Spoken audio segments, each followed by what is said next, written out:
சிவாய நம. அருள்மிகு நீலாதாட்சி உடனுரை எம்பெருமான் காயரோண சுவாமி திருக்கோவில் இது. இது பாலாலயம் பண்ணி ஒரு 8 வருஷம்க்கு அப்புறம் இது கும்பாபிஷேகம் ஆக போகுது. இந்த ஊர் மக்கள் எல்லாரும் ரொம்ப சந்தோஷமாக இருக்கும். நானும் அதில் ஒருத்திங்கிறப்ப ரொம்ப மகிழ்ச்சியாக இருக்குது. இது திருப்பணி வேலையெல்லாம் ரொம்ப சீக்கிரமாக நடந்துகிட்ருக்கு. ஏன்னா கும்பாபிஷேகம் டேட்டும் குறிச்சிட்டாங்க, பிப்ரவரி 10ஆம் தேதி. நீங்கள் எல்லோரும் வரணும். அந்த வீடியோ பார்க்குறவங்க எல்லோரும் இந்த கும்பாபிஷேகத்தில் ரொம்ப கலந்துக்கிட்டு சுவாமி அம்பாலோட அருளை பெறணும்னு எனக்கு ஒரு ஆசை. இந்த இடம் என்னென்னா, இது வந்து யாகசாலை. யாருக்குன்னா சுவாமி அம்பாளுக்கு மட்டும் தனியாக செஞ்சுருக்காங்க. ரொம்ப அருமையாக இருக்குது.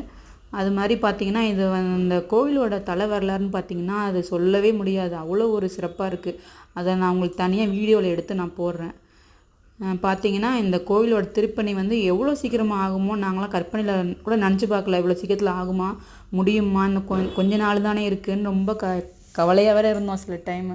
அப்புறம் பார்த்திங்கன்னா சாமியோட கருணையால் இவ்வளோ சீக்கிரத்தில் முடிஞ்சிருச்சு. முக்கால்வாசி வேலை முடிஞ்சிருச்சு. இன்னும் கொஞ்சம் தான் இருக்குது.